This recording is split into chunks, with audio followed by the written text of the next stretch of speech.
Bonjour, bonsoir à vous tous qui nous suivez à partir de cette plateforme. Alors, pour vous tous qui êtes là pour la première fois, je réponds au nom de la sœur Priska et nous allons partager un thème en ce jour qui va, par la grâce de Dieu, vous édifier. Alors, n'oubliez pas de liker et puis de mettre un commentaire si vous avez des questions et nous allons vous répondre. Alors, comme je disais aujourd'hui, je ne suis pas seule sur ces plateaux. Par protocole, il y a plusieurs gens qui le connaissent, mais par protocole quand même, il peut se présenter encore. Alors, bonjour Pasteur. Bonjour Maman Priska. Comment vous allez Pasteur? Oui, ça va très bien, merci. Nous sommes vraiment très contents de vous recevoir encore sur ces plateaux. Moi aussi. On va partager un thème qui est « Ce que tu dois savoir ». Et avec ces thèmes, nous avons le sous-thème qui est Anne et Sarah. Alors, par la grâce de Dieu, comme je le disais, nous allons écouter ce qui viendra, ce que le Seigneur va mettre dans la pensée du pasteur afin que nous puissions comprendre tous ce thème. Et nous avons eu deux versets de base. Nous avons le verset de Genèse 18, 10 à 15, et puis 1 Samuel 1, 9 à 13. Alors, pasteur, la première question que j'ai, c'est pourquoi vous avez choisi ces thèmes? Bon, merci pour la question. Pourquoi j'ai choisi ces thèmes? C'est que tu dois savoir. En fait, j'étais en train de méditer, lire la parole de Dieu, méditer et chercher à comprendre un peu la pensée de Dieu par rapport à l'Église, la pensée de Dieu par rapport aux enfants de Dieu. Et de là, je suis arrivé à tomber sur cette pensée où le Saint-Esprit m'a mis à cœur de comprendre qu'en fait, beaucoup de chrétiens aujourd'hui, nous vivons par le mensonge du diable. La Bible est en train de dire même dans le livre de Josué, mon peuple périt par manque de connaissance. Donc, quand nous manquons de la connaissance, même Dieu lui-même est en train de dire que non, mon peuple meurt par manque de connaissance. Alors, il y a des choses que nous devons savoir. Mais quelles sont les choses que nous devons savoir? Ça aussi, c'est un problème. Donc, les choses qui sont importantes pour ta vie en tant qu'un enfant de Dieu. Et voilà pourquoi, poussé par l'Esprit de Dieu, je regardais, j'ai dit, voilà, ce thème, c'est uniquement les choses que tu dois savoir. Parce que dans le grand thème que nous sommes en train d'exploiter à l'Église ces temps, c'est en fait le roulement de l'intelligence. Notre système de pensée doit changer. Alors, pour que le système de pensée doit changer, on doit enlever l'ancien système. On doit enlever les informations qui ne sont pas importantes et les remplacer par l'information qui est importante. Donc voilà pourquoi j'ai dit que non, ces termes devaient être intitulés « Ce que tu dois savoir pour être épanoui, pour avoir une bonne vie avec Dieu, pour arriver à vivre la plénitude, d'accomplir la mission. » Donc c'est grand et c'est un petit sous-terme où on va juste injecter le pensée très important que l'Esprit de Dieu m'a mis à cœur et voilà, donc c'est ça. Merci beaucoup, pasteur. Alors, bien aimés, nous allons tous découvrir ensemble ce que nous devons savoir. Alors, prenez vos notes, soyez déjà prêts parce que nous allons comprendre ce jour. Alors, pasteur, premièrement, nous allons un peu revenir par rapport à votre sous-thème qui est Anne et Sarah. Voilà. Moi, j'aimerais savoir, et peut-être c'est aussi une question pour vous qui êtes en train de nous suivre, pasteur, pourquoi cette comparaison entre Anne et Sarah? Bon, entre Anne et Sarah, d'abord l'idée est passée par ce qu'ils étaient en train de vivre dans leur vie.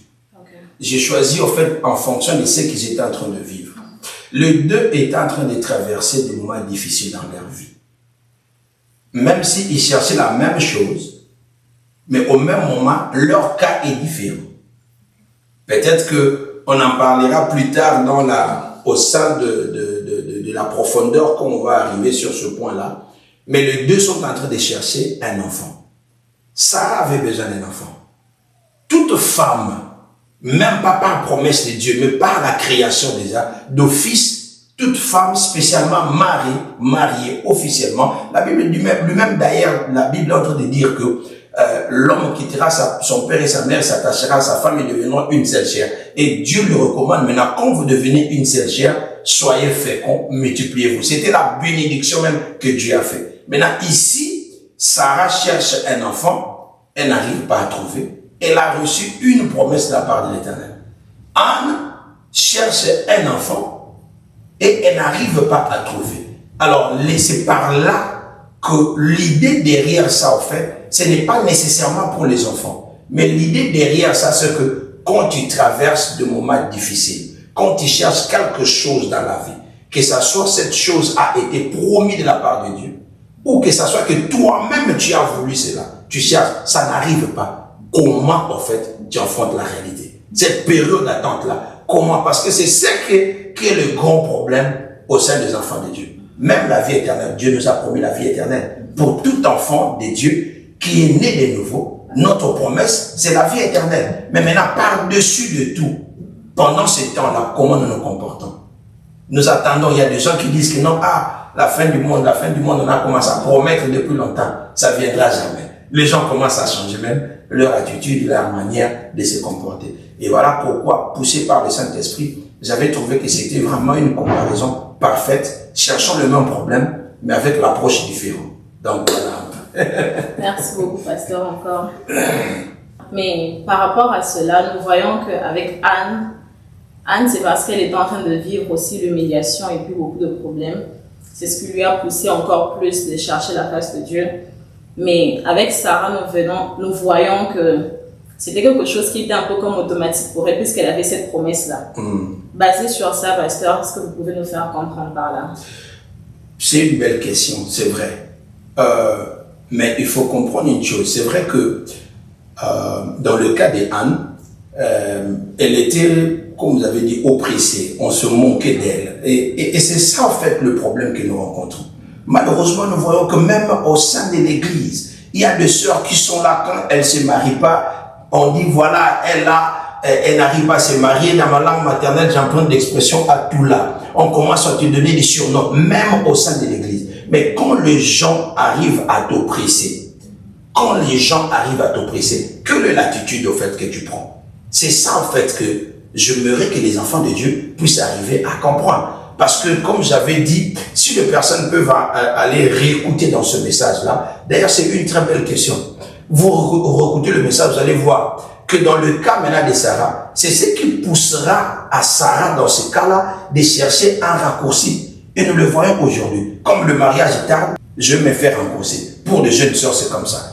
Pour le frère, il s'est dit, bon voilà, comme j'ai pas d'argent, qu'est-ce que je vais faire? Je vais juste engrosser comme ça, bon, on va nous laisser, on va partir. Est-ce que c'est ça l'attitude, au fait, d'un chrétien? Est-ce que c'est comme ça qu'un chrétien doit arriver à se comporter? Je ne pense pas. Et dans l'autre cas, comme vous avez dit là, même si c'est automatique, c'est vrai. Mais qu'est-ce que ça démontre? Qu'est-ce qu'en fait ça nous enseigne, ces deux cas-là? C'est là où peut-être que je devais marteler. Parce que c'est là où le Saint-Esprit, la pensée derrière où le Saint-Esprit m'a envoyé de parler, en fait, c'est ça. Sarah a la promesse de Dieu. C'est vrai, ce n'est pas elle qui a demandé.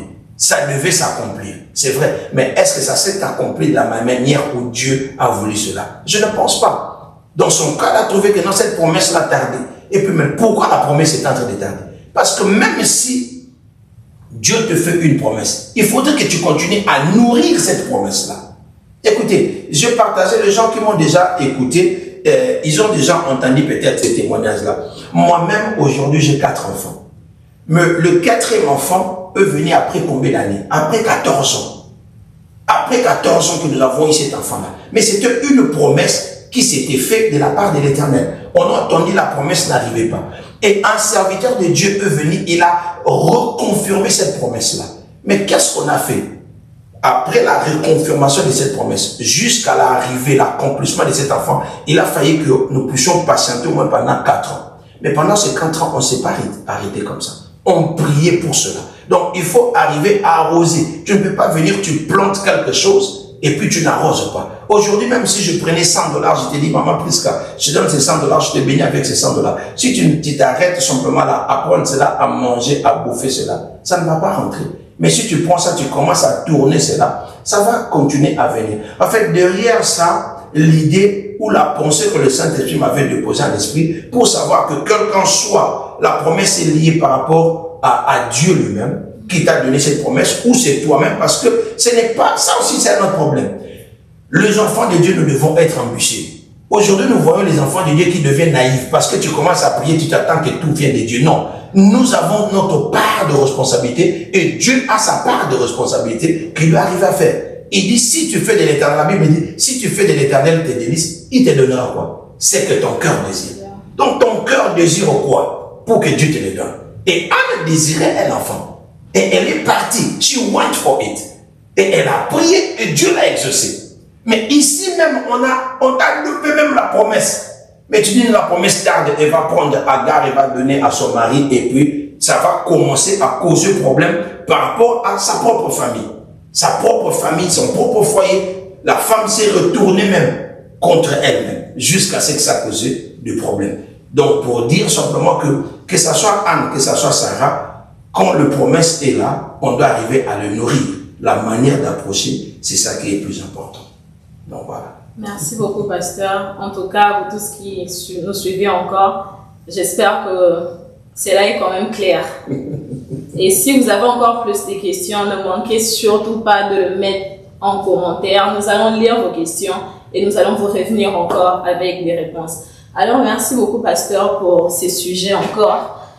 Alors, pasteur, basé sur ce que vous venez de nous donner comme réponse, nous voulons un peu savoir, pendant ces temps-là où nous sommes en train d'attendre la promesse de Dieu, bien sûr que deux fois, comme vous venez de le dire, deux fois le Seigneur a peut-être déjà donné, mais c'est parce que tu ne nourris pas cette promesse-là que peut-être cela n'arrive pas, mais deux fois aussi, ça peut être que c'était peut-être pas le bon moment pour toi. Maintenant, pendant ces temps-là d'attente, où nous devons attendre la promesse de Dieu, c'est quelle attitude que nous devons avoir? Alors merci, c'est une très belle question.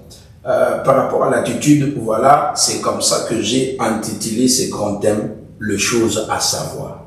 Les choses que tu devais savoir. En fait, dans tout ça, il y a l'attitude où que je peux arriver à dire, c'est souvent une leçon, en fait, que tu devais arriver à comprendre. Vous voyez, je prends par exemple le cas de Anne.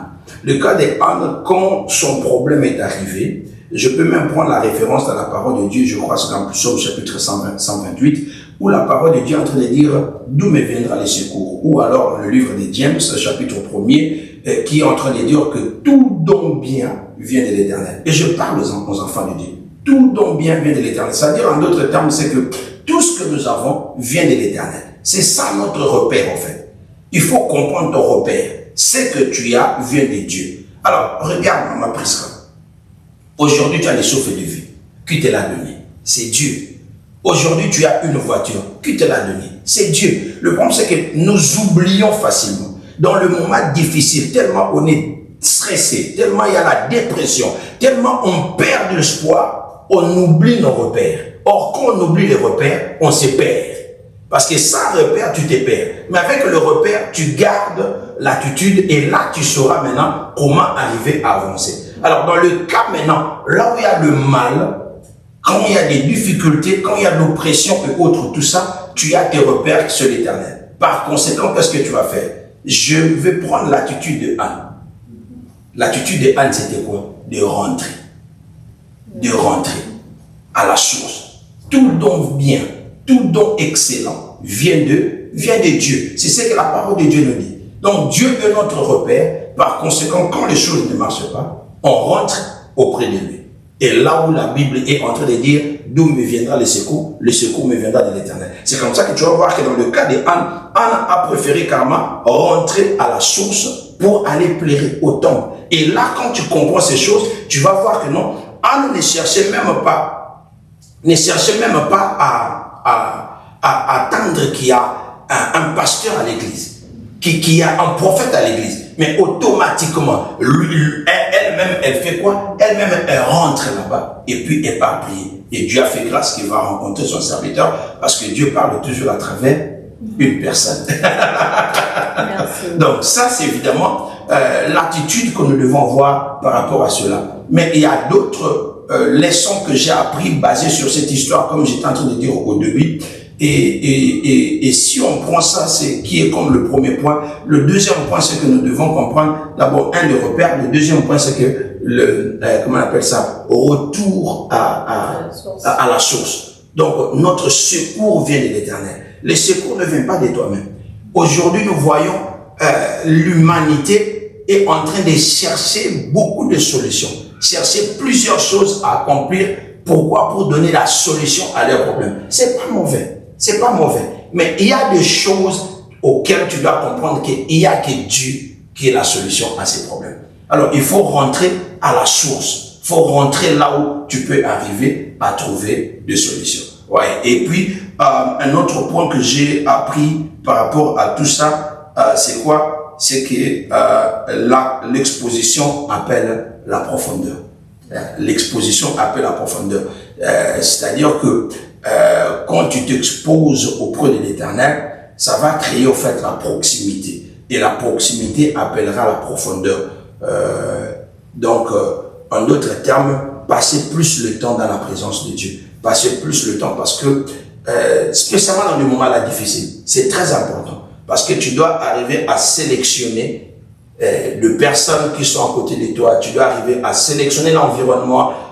Il y a des choses ou des attitudes que tu dois arriver à chercher à faire pour ne pas perdre confiance, ne pas perdre crédibilité, comme il était le cas de Anne. Donc, c'est un peu les 3 points que je pouvais arriver à parler. Et puis, bon, si il faudrait que je termine par rapport au 4e point, ce que l'exposition, mais comment on appelle ça, la profondeur maintenant, c'est ce qui va te distinguer. La profondeur, c'est fera que tu puisses être distingué par rapport à ça. Mais c'est la leçon au fait qu'on a pris par rapport à l'attitude qu'on devait avoir dans ce cas. Donc voilà.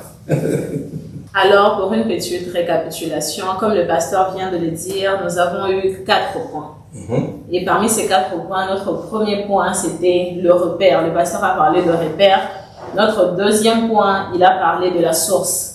Donc, c'est lui la source de toutes choses. Yes. Comme Anne, nous devons toujours revenir à la source. Yes. Et le troisième point, le pasteur a parlé de l'exposition qui ramène à la proximité. Donc, qui nous emmène plus proche de Dieu. Yes. Puisque je me dis aussi, comme si on traînait avec Sarah, Sarah, elle devait aussi, Sarah était reliée à Abraham, puisque je me demande aussi, qu'est-ce qui a peut-être poussé Abraham à aller peut-être voir juste les 3 personnes qui passaient. Ils étaient en train de passer pour aller à Sodome, mais il les a appelés pour venir dans sa maison. Et c'est à partir de là qu'il y a eu cette connexion-là. Yes. Donc, plus il était proche de Dieu, plus il était close de Dieu, comme le pasteur vient de le dire, l'exposition qui ramène à la proximité. C'est ce qui lui a donné cette connaissance-là qu'il n'avait pas. Et puis peut-être arriver à lui pousser, et puis peut-être le ramener à appeler ces personnes-là afin de ramener la victoire, ou peut-être la bénédiction dans la vie de Sarah. Et le 4e point, le pasteur a parlé de la profondeur qui te distingue et puis qui ramène la victoire, comme on le disait avec Abraham et puis Sarah. Et nous avons vu aussi, en fin de compte, Sarah a eu un enfant malgré l'âge avancé qu'elle avait. Alors, merci beaucoup, pasteur, encore pour ces 4 points qui a éclairci quelqu'un sur peut-être cette connaissance-là qu'il n'avait pas. J'ai encore une autre question pour vous. Ok. Alors, pasteur, est-ce que nous pouvons un peu revenir au 3e point qui dit l'exposition qui ramène à la proximité, puis la proximité qui ramène à la profondeur, pardon. Est-ce que nous pouvons un peu plus éclaircir le peuple de Dieu sur ça? Oui, en fait, j'ai compris une chose, c'est que quand nous traversons de moments difficiles, il y a des fois les personnes qui sont à côté de nous peuvent arriver à influencer dans le bon sens, tout comme dans le mauvais sens. J'ai beaucoup aimé quand tu as fait le résumé de ces 4 points. Vous avez donné un message très fort. Il faudra même que je vous laisse, que vous puissiez presser les dimanches. Parce que ce que vous avez dit, c'est très important. Quand il s'agit d'Abraham, qu'est-ce qui avait fait qu'Abraham puisse arriver à découvrir ces personnes, qu'ils étaient les personnes de Dieu? Qu'est-ce qui avait fait qu'Abraham puisse arriver à croire plus que Sarah? Parce que ce sont 2 personnes. Qu'est-ce qui avait fait qu'Anne puisse arriver à aller à Siloé, à aller prier par rapport à Sarah? Parce que la promesse qu'elle est en train de se faire, différemment par rapport à Anne, Sarah a reçu la promesse de la part de Dieu. C'était même pas elle, mais Dieu, au-delà de ce qu'elle pouvait arriver à désirer, mais c'est Dieu qui va lui parler. Mais malgré cela, elle perd le repère. Parce que la proximité nous aide à ne pas perdre nos repères. La proximité, en fait, l'exposition plutôt, l'exposition nous aide à ne pas perdre notre repère. Quand je suis tout le temps à côté de Dieu, c'est en ce moment-là que je veux me souvenir de ces toujours trois points que je parlais. Que ce soit le premier point qui est le repère. Comment tu sauras tes repères? Mais c'est à partir de Dieu. Quand nous conduisons, nous avons nos GPS, nous marchons, nous sommes en train de conduire. À chaque fois, on regarde quand est-ce qu'on va arriver. Quand est-ce qu'on va arriver? Parce que nous avons le repère. On se fixe par rapport au repère. Combien de minutes qui est resté? Quand on est exposé auprès de Dieu, quand on est exposé, et comment en fait être exposé auprès de Dieu, ça c'est un autre point. Ouais. Mais c'est en lisant la parole de Dieu, en partant à l'église, en marchant tout ce problème, tout ce renouveau. Mais nous avons tendance à voir que quand nous avons des difficultés, il y a des gens qui quittent même l'église. Quand nous avons des difficultés, il y a des gens même qui cessent, qui abandonnent même de prier. Parce que Dieu tarde de me répondre. Il y a des gens qui quittent pour aller consulter les charlatans, les marabouts, toutes ces personnes-là. Pourquoi? Parce qu'il n'a pas de repère.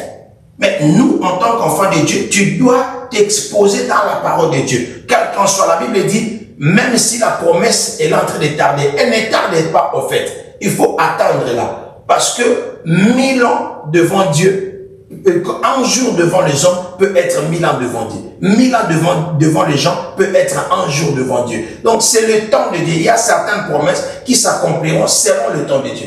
Et évidemment, il y a d'autres promesses qui s'accomplissent, qui sont en train de tarder à cause de nous-mêmes, par rapport à notre comportement, à notre réaction. Alors, quand tu demeures dans la présence de Dieu, quand tu lis la parole de Dieu, quand tu pars à des réunions, quand tu t'exposes plus par rapport à Dieu, c'est en ce moment-là maintenant que, même quand Dieu est en train de communiquer, c'est ce qui avait fait que non, dans le cas d'Abraham, il a compris directement. Donc, il y a quelque chose. Tu sais, il y a certaines de ces histoires, en tant qu'un serviteur de Dieu, en tant qu'un enfant de Dieu, il y a certaines choses que toi-même, tu ne sais pas expliquer. Mais comme on dit en anglais, I know that I know that I know. Tu ne sais pas comment expliquer ça. Mais tu sais simplement que ça là, parce qu'il y a les saints prophètes qui en nous. Et Dieu, dans sa majesté ou dans sa souveraineté, il n'est pas obligé de tout les expliquer. Et toi, tu te dis simplement, et c'est ce qui s'est passé. La Bible dit, ces gens étaient en train de passer.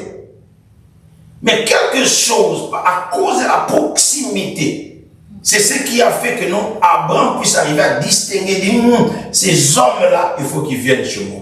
Et je les sers, je le fais ceci. Donc, parce que tu es tellement exposé, tellement proche de Dieu, que Dieu commence à te révéler certaines choses. Maintenant, j'ai envie de prier. Dieu te révèle, Dieu commence à te révéler des choses. Vous savez, il y a des choses. Je donne un exemple trop simple.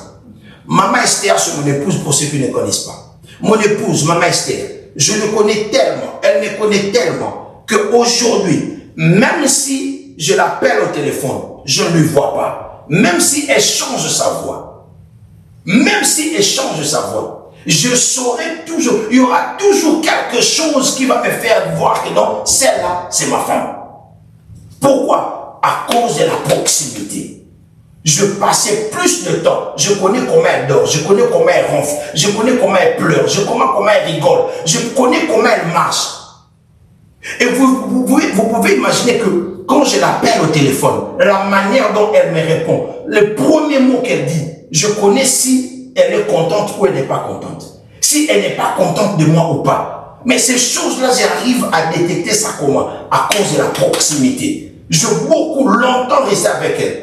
Et inversement, vice-versa, c'est la même chose par rapport à moi. Il y a des fois où, des moments où on reste ensemble comme ça, où j'ai un problème, où elle me pose la question, je lui réponds, et puis elle me dit, non, donne-moi une bonne réponse. Ou elle me dit, qu'est-ce qu'il y a? Et puis, si j'essaie simplement d'éviter de lui répondre, et puis elle me dit, est-ce que je te connais aujourd'hui? Non, ça signifie quoi? C'est-à-dire que cette proximité a créé des liens de telle sorte. Et c'est ça fait avec les enfants de Dieu. Dieu te parle, parce que Dieu ne parle toujours pas par des visions. La Bible dit Dieu parle tantôt d'une manière, tantôt d'une autre. Donc il y aura des choses où je sais que ça, c'est Dieu. Même s'il ne m'a pas dit avec une voix audible, même si ce n'est pas par des songes, mais je connais que je connais. Alors quand tu deviens dans ces niveaux, c'est ce que j'appelle maintenant la profondeur en fait. Ça t'a créé la proximité et cette proximité-là crée la profondeur. La profondeur, c'est-à-dire simplement, c'est le Saint-Esprit. C'est cette onction-là qui est en toi, qui fait que ta manière de parler devient différente. Ta manière de voir les choses, c'est différent. Quand on regarde le plus, on dit, ah, elle, quand elle fait des choses, c'est toujours différent. Elle, quand même, elle prépare, c'est toujours différent. Quand elle marche, c'est différent. Quand elle conduit, c'est différent. Tu vas voir que non, il y a, là où tout le monde, il y a des embouteillages, mais toi, quand tu viens, la route n'est pas embouteillée. Pourquoi? Parce que, donc, je te dis que j'ai envie de prêcher. Il y a un jour, on est parti à Kentucky Kingdom avec un groupe de gens, de jeunes, tout ça, et puis on devait arriver. Et quand on est arrivé là-bas, il y avait, comment on appelle ça, 2 lignes. Il y a la ligne principale où tout le monde devait passer. Et puis il y a une ligne qui était là où les gens n'étaient pas en train de passer. Et quand je suis arrivé, dès que je me suis mise là, et puis tout le monde disait, non, pasteur, c'est ici on doit passer. Moi, je dis non. Il dit non, tout le monde est en train de passer. Moi, je dis, moi, je ne suis pas tout le monde. On va passer ici, c'est plus rapide. Et puis, quand je commence simplement à passer, directement la personne de l'autre côté m'a dit, avancez. Et puis j'ai traversé. Et puis nous tous on est passés, c'est là qui est avec moi. Et dès qu'on termine simplement comme ça, directement on bloque la route. Et tout le monde qui était venu, on le passe de l'autre côté. Et un enfant qui était parmi, il dit, ah pasteur, c'est ça que tu nous as toujours enseigné, non? Donc toi tu es toujours différent. En fait c'est ça. Tu vas voir que même dans la vie de tous les jours, les choses deviennent différentes. Ce qui avait fait qu'Élie puisse arriver à voir que non, il va pleuvoir à partir des nuées, c'était la proximité, la profondeur. Son serviteur ne pouvait pas voir. Il l'a envoyé 7 fois pour aller voir. Tu vois quelque chose, je vois rien. Tu vois quelque chose, je vois rien. Tu vois quelque chose, je vois rien. La proximité avec Dieu fait que non, tu puisses arriver à avoir une longueur d'avance par rapport aux autres. Les choses que les gens attendent aujourd'hui, toi tu as déjà vu ça. Et c'est ce qu'on appelle de prophétie. Donc je ne sais pas si j'ai fait comprendre et une personne qui est en train de nous suivre. Donc il y a de bonnes choses au fait à s'approcher à Dieu. Voilà pourquoi j'ai dit que non, c'est que tu dois savoir. Ça, ce sont des choses que tout enfant de Dieu doit arriver à connaître. Et non seulement connaître, mais mettre cela en pratique. Et c'est comme ça que nous verrons que notre vie va commencer à changer. Et c'est les mensonges que le diable nous fait voir. C'est les mensonges que le diable nous fait voir. Avec votre permission, quand je dis que tout ce que tu as vient de Dieu, le diable connaît, le diable n'a rien crié. Mais vous allez voir que non, un enfant de Dieu, quand il trouve que non, voilà, je cherche le travail, je ne trouve pas. Il y a des gens aujourd'hui en Afrique, il va aller chercher chez le marabout pour qu'on lui donne le travail. Mais le marabout a quoi? Il va te donner quoi? Lui, il a trouvé ça où? C'est qu'il va, tu veux qu'il puisse te le donner. Il y a des enfants de Dieu qui sont là. Non, je ne sais pas pourquoi l'image de mariage revient très souvent. Mais parce que c'est des cas pratiques. Attends que Dieu te le donne. Tu vas chercher de toi-même. Et puis tu vas te retrouver avec une personne qui n'est pas appropriée. Une personne qui n'est pas compatible. Et vous entrez dans le mariage, tu commences à vivre un nightmare. Mais attends, tout don bien vient de l'Éternel. C'est lui qui est ton repère. Et quand les choses ne marchent pas, tu rentres chez lui. Et tu crées cet environnement. Tu dis, même si aujourd'hui ça ne marche pas, mais demain ça va aller. Abaco, toujours fidèle à son poste. Demain dans ton poste. Et c'est comme ça quoi. Et la profondeur là, c'est ce qui te donnera la victoire. Maintenant, partout tu es en train de marcher. Toi, tu as que des victoires.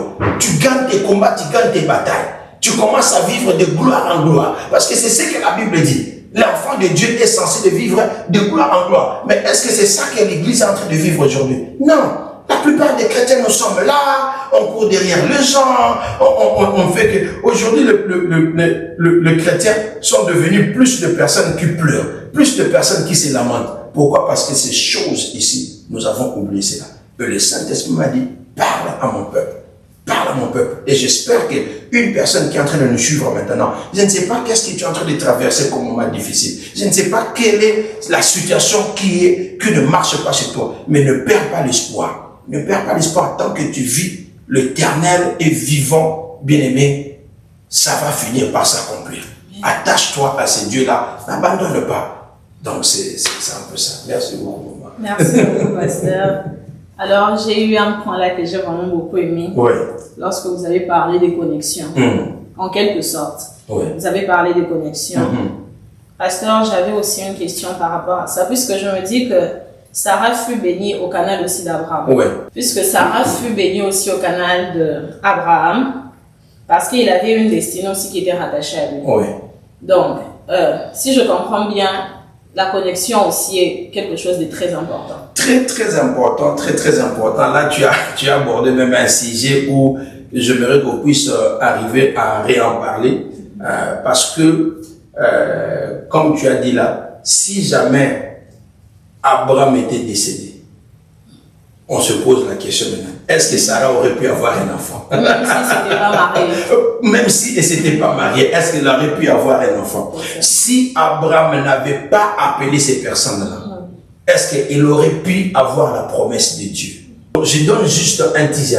Il y a certaines connexions qui ne sont que des connexions temporaires. L'Éternel met de personnes sur notre chemin juste pour nous bénir et puis c'est fini. On n'est pas censé de s'attacher à ces personnes-là. De toutes les façons, je t'invite, j'en profite même de dire que non, le dimanche prochain, je vais parler sur ça. Donc, si tu es là, ne reste pas à la maison, j'en profite de donner une invitation solennelle. Viens au Calvaire Centre Chrétien, 1710 Télésville Road, ou alors si tu es ailleurs, tu es en train de nous suivre, suis cela en ligne, ne ratez pas le culte du dimanche parce que il y aura une révélation encore terrible. Et puis, on va revenir. Cette fois-ci, c'est moi qui demande. Je vais revenir chez vous après le dimanche. Comme ça, on va parler un peu plus en détail par rapport à ça. Parce que c'est un sujet vaste. Mais oui, il y a des gens qui sont là, qui sont le connecteur, donc le connecteur de destinée, qui te ramènera pour accomplir ta destinée. Mais il y a aussi certaines personnes qui sont là juste temporairement dans ta vie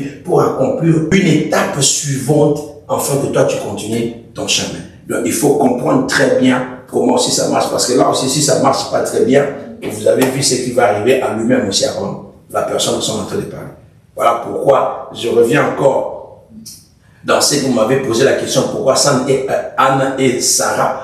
Parce que dans Sarah, il y avait le problème d'Abraham, et Abraham, il y a Lot qui est dedans, qui va nous ramener dans ce deuxième point qui parle sur la connexion. Parce que si Abraham ne s'est pas séparé, tant qu'Abraham ne s'est pas séparé à Lot, Abraham n'était pas béni. C'est jusqu'à ce qu'il s'est séparé avec Lot que Dieu a relâché cette bénédiction.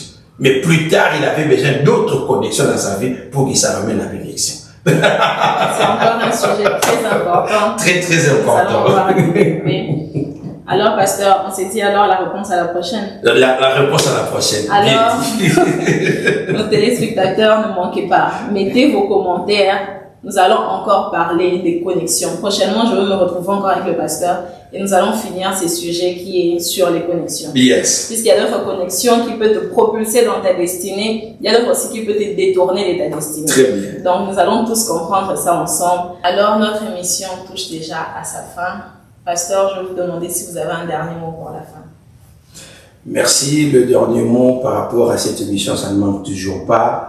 Donc, j'espère que ce peu de temps que nous avons passé ensemble, ça a béni quelqu'un, tu as compris. Donc, en conclusion, j'aimerais dire simplement à une personne, ne te limite pas simplement à croire à ce que tes parents ont dit.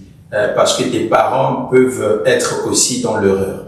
Le monde peut être dans l'erreur. Mais nous, on devait toujours avoir notre repère qui est le Dieu Tout-Puissant, qui est le créateur de l'univers, des cieux et de la terre. C'est la vérité, c'est ça en fait. La parole de Dieu, lis la parole de Dieu et attache-toi à ça. La situation ne marche pas, rentre chez lui comme Anne, prie et il écoute. Même dans le secret. Anne a prié dans le secret en réalité. Et la Bible est en train même de dire que non, si tu as un problème, va dans le secret au fait. Quand tu as besoin de Dieu, tu as besoin de prier, va dans le secret, prie le Dieu qui écoute dans le secret et il va t'exaucer dans les secrets. Et les gens verront simplement le résultat. J'aimerais vraiment insister là-dessus. Ne perds pas l'espoir, parce qu'aujourd'hui, nous sommes en train de vivre dans le monde où ne crois pas que non, ça va s'arranger. On va partir de pire en pire, de mal en mal. Le mal va s'accroître, les difficultés vont s'accroître. Alors c'est déjà maintenant qu'il faut continuer à tourner notre regard vers Dieu. Et moi je crois aussi que malgré les situations qui sont en train de se passer sur la terre actuellement, toi tu es un enfant de Dieu. Donc tu es l'ambassadeur, le représentant de Dieu sur la terre. Tu n'es pas gouverné par les lois de votre pays. Tu n'es pas dirigé par les lois de votre État, mais tu es dirigé par les lois célestes. Ce que Dieu dit dans ta vie, c'est ce qui finit par s'accomplir. Donc une raison de plus où la personne doit rentrer vers la source pour arriver à prier, comprendre le plan de Dieu dans ta vie et prier pour que Dieu puisse arriver à t'aider, te donner de bonnes personnes qui vont arriver à t'accompagner afin que tu accomplisses dans ta destinée. En tout cas, merci beaucoup pour cette opportunité que tu m'as accordé de parler au peuple de Dieu à travers votre mission. C'est toujours un plaisir. C'est moi qui vous remercie, pasteur. Je vous remercie pour votre temps et merci de nous enseigner encore, d'ajouter cette connaissance-là sur ce que nous avons déjà. Vraiment. Merci beaucoup de nous avoir suivis. Merci beaucoup pour votre temps. Alors, nous allons vous revenir à la prochaine. N'oubliez pas de mettre vos questions dans les commentaires. Nous allons revenir avec des réponses et n'oubliez pas de partager, aussi de liker cette vidéo. En tout cas, le Seigneur ne manquera pas de vous bénir.